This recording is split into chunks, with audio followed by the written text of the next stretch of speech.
Une des raisons, c'est de booster la rentabilité pour les actionnaires par la hausse du prix de l'action et aussi de leur éviter de payer des impôts. Et d'ailleurs, une des boîtes qui utilise cette technique, c'est Apple. Son cours de bourse serait probablement 50% plus bas si l'entreprise n'utilisait pas cette tactique comptable.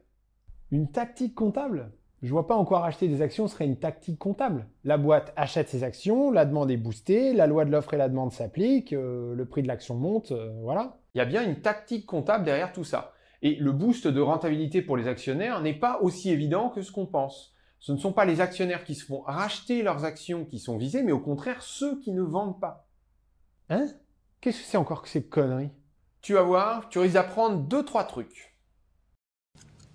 Let's see what you got. I'm sorry. You smell that? What is that? What? What's that smell? A cologne? No. Opportunity. No. Money. Okay. I smell money. Okay. Chris.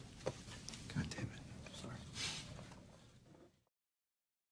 Commençons par prendre une entreprise qui vient de faire des bénéfices. La question qui se pose pour l'équipe dirigeante, c'est que faire de cette somme?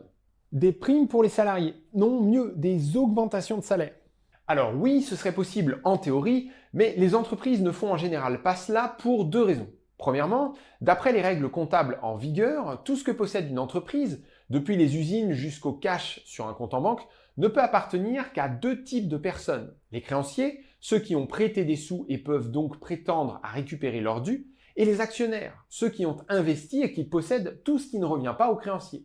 Ainsi, les bénéfices, du cash généré par l'activité de l'entreprise, rien à voir avec de la dette, ne peuvent appartenir qu'aux actionnaires.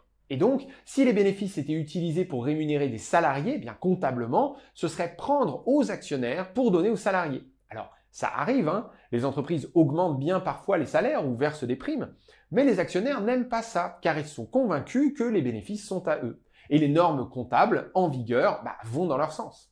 Ensuite, même sans tenir compte de la comptabilité, la norme managériale, les codes enseignés dans les écoles de commerce et de management, eh bien, c'est que le but de l'entreprise, c'est la maximisation du bénéfice pour l'actionnaire. Le travailleur est une ressource humaine qu'il faut acheter par le biais d'un contrat, et si celui-ci n'est pas content de sa rémunération, eh bien, il est libre de partir. Le rôle de l'entreprise, c'est pas de l'émanciper ou de le rendre heureux, ni même de viser la justice sociale. Le rôle de l'entreprise, c'est d'enrichir l'actionnaire, point. Eh ben, merci de me rappeler comment fonctionne notre monde. Il n'y a plus qu'à aller vomir un coup, puis après ça ira mieux.